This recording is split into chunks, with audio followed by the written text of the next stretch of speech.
The Frozen Requiem of Quebec. The year is 2077. Canada, once a beacon of multiculturalism and environmental stewardship, is now a fractured nation. Climate change has ravaged its landscape, turning vast swathes into arid wastelands or submerged territories. Quebec, fiercely independent as ever, has retreated further into its unique identity, shrouding itself in a veil of technological advancement and cultural isolation.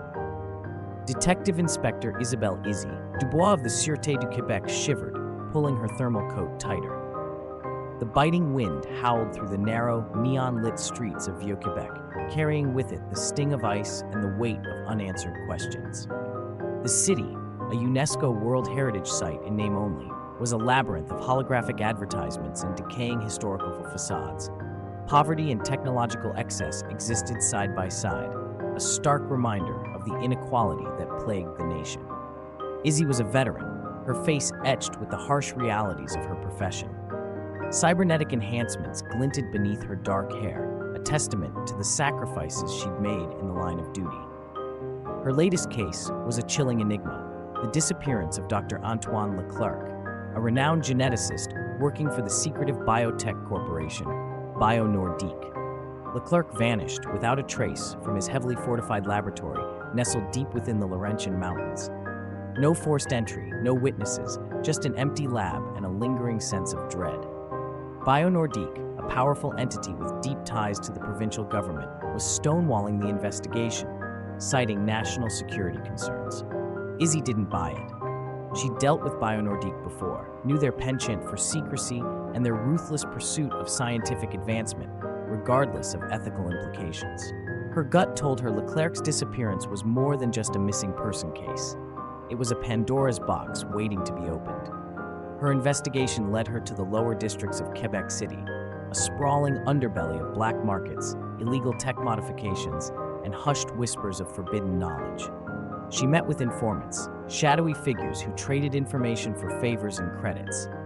One name kept surfacing, Le Chuchoteur, the Whisperer, a legendary hacker and information broker said to know everything that happened within the city's digital veins.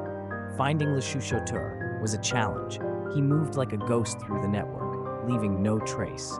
After days of relentless searching, Izzy finally located his digital haven, a hidden server room beneath an abandoned cathedral. Dr. Leclerc, Le Chuchoteur rasped, his voice distorted through a voice modulator. He was playing with fire, Inspector. Nordique is involved in something far more dangerous than they let on. They're tampering with the very building blocks of life. He gave Izzy a data chip containing encrypted files. Be careful, Inspector. Some secrets are best left buried. Part 2, The Frozen Gene. The data chip was a treasure trove of classified Nordique research. Izzy spent days deciphering the complex algorithms and genetic codes, unearthing a project codenamed Project Boreas. It involved the manipulation of ancient permafrost DNA, attempting to resurrect extinct species and splice their genetic material with existing organisms.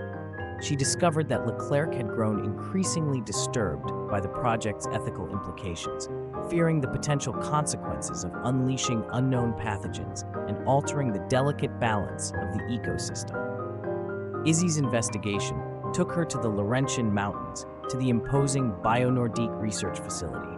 The exterior was pristine, a symbol of scientific progress.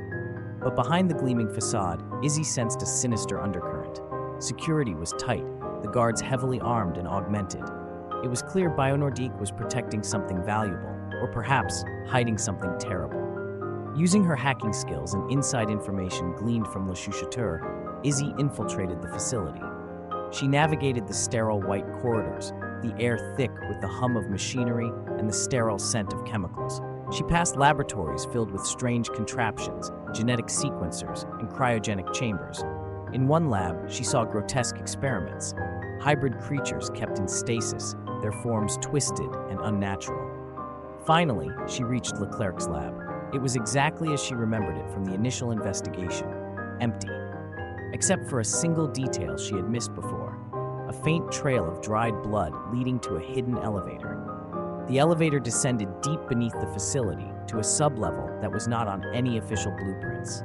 The air grew colder, a bone-chilling cold that seeped into Izzy's very core. When the elevator doors opened, she stepped into a vast, cavernous space illuminated by flickering emergency lights. Before her lay a scene that defied all logic and reason.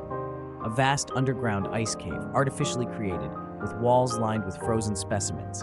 In the center of the cave, suspended in a massive block of ice, was Dr. Antoine Leclerc. His eyes were wide with terror, his face contorted in a silent scream.